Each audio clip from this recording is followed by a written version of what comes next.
the aim of Model 2, of Pillar 2 is relatively simply stated, and it's there on the slide. The idea is to impose a minimum level of tax on the income arising of multinational entities in each of the jurisdictions that they operate. The policy rationale between the introduction of that minimum tax is also twofold. It's really, it's a kind of, it's to reduce the incentive to shift profits. And it's really, the global minimum tax is really the culmination of all of the developments that Jeff's been talking about. So it's really just, rather than tinkering with the existing system, why don't we just impose this minimum tax and remove the incentive for these major global entities to do all this kind of abusive type planning. The idea being to stop BEPS types actions. And the other side of it is to put a floor on tax competition between jurisdictions. So trying to halt that so-called race to the bottom based around the headline tax rate.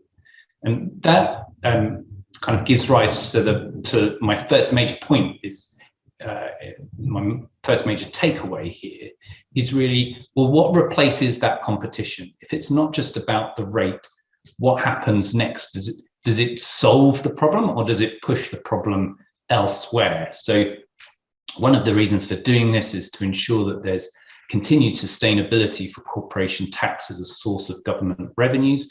But at the same time, they're trying to maintain a degree of flexibility within the corporate tax regimes in different countries that will allow governments to use it as a policy lever to support businesses. So I think that's going to be one of the main ways that the effectiveness of the Pillar project is going to be actually assessed. Does it protect revenues, and does it allow kind of nation states to continue to use their tax regimes in order to promote innovation and development and growth? And it's quite interesting here, just picking up on the Irish response. We've talked about the different rates between the 12.5% main headline rate in Ireland and the 15% minimum rate. Query whether the difference is enough to make multinationals consider relocating, but already you're seeing things come out of the Irish fisc, where they're emphasising different elements of the Irish tax regime as potentially attractive to multinational companies. So, and that's not just headline rate anymore. So it's the level of their tax credits for research and development, the existence of their knowledge development box or patent box, and the reliefs that they provide for foreign tax credits, et cetera, the quality of their tax treaty network. And so that's something to keep an eye on.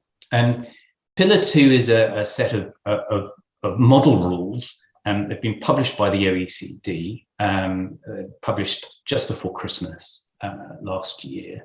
And obviously, they need to be applied consistently. So they've been published under this approach called a common approach.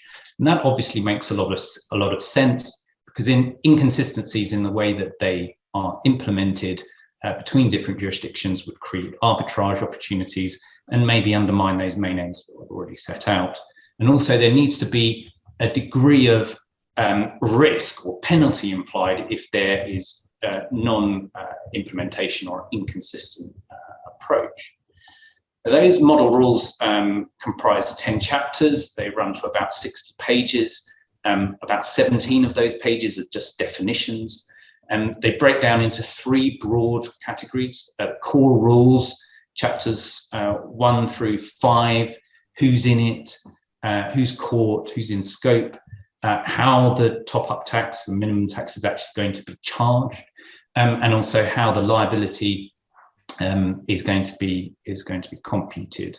And then there in the middle, chapters 6 and 7, there are some special rules around restructuring, reorganizations, and different types of investment regimes. I'm not going to go into that. They get very complicated. In fact, one of the other takeaways is everything that I say is almost certainly going to be quite complicated, and you need to revisit these rules in detail on a case-by-case basis. And then the last couple of other chapters around administration and transitional rules, more on the management side.